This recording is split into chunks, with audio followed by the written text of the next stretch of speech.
Abbiamo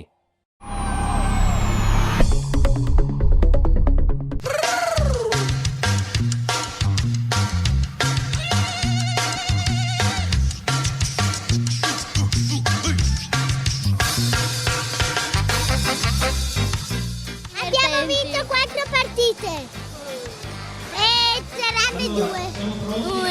Due perse, una pari. Ciao, sono Francesco e ho vinto 2 partite. Io ne voglio un'altra. Dopo una. Siamo arrivati qua verso le 8:20 e ci siamo divisi in 3 squadre e loro hanno appena vinto. Pareggiato. Hanno pareggiato. E ne abbiamo vinte 2, perse 2. Siamo arrivate più o meno verso le 9. Abbiamo fatto 3 partite, faremo tra un po' con la quarta. E la giornata è andata bene. 1, 2, 3, go! Non c'è bisogno di chiedersi se a giocare a mini volley ci si diverta o meno. Queste sono le immagini della festa di fine stagione del mini volley di Marca, che si sarebbe dovuta disputare all'aperto, ma che le avverse condizioni meteorologiche hanno dirottato all'interno degli impianti della Ghirada.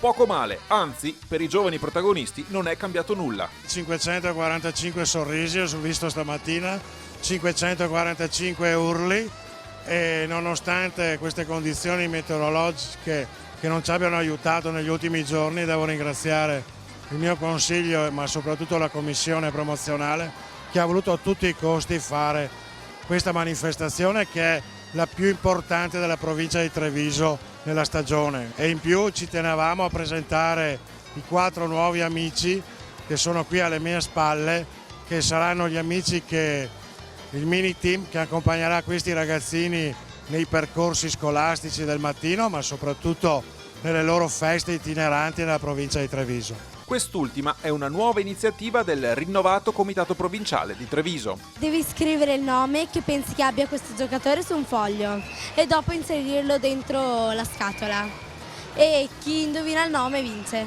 Diciamo che più o meno funzionava in questo modo. Ci siamo inventati questa piccola squadra che si chiama Mini Team, i cui 4 componenti sono 2 maschi e 2 femmine, vagamente somiglianti con dei giocatori di Serie A e giocatrici di Serie A del luogo. Abbiamo fatto scegliere ai bambini i nomi, o meglio, abbiamo dato la possibilità a loro di scegliere i nomi mettendo i bigliettini all'interno di alcune buche, diciamo, delle lettere.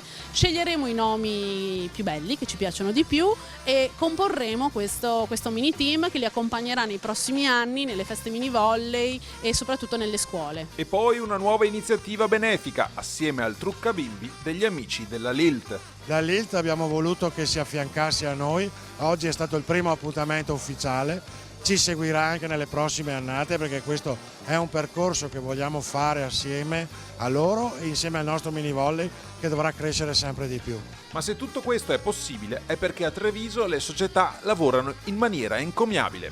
Eccone 2 di storiche, il Preganziol in Ghirada con 50 bambini e la Giorgione Pallavolo, la più numerosa della provincia. Quest'anno abbiamo avuto un successo notevole, il mini volley è attecchito in maniera sostanziosa nel territorio. Abbiamo tantissimi bambini di secondo livello, quindi la terza, la quarta e la quinta elementare, e anche molti che si approcciano già dalla prima elementare, veramente tanti. Mini volley Giorgione continua ad andare molto bene, numeri sempre molto elevati, per cui l'entusiasmo c'è, i bambini anche, per cui bene.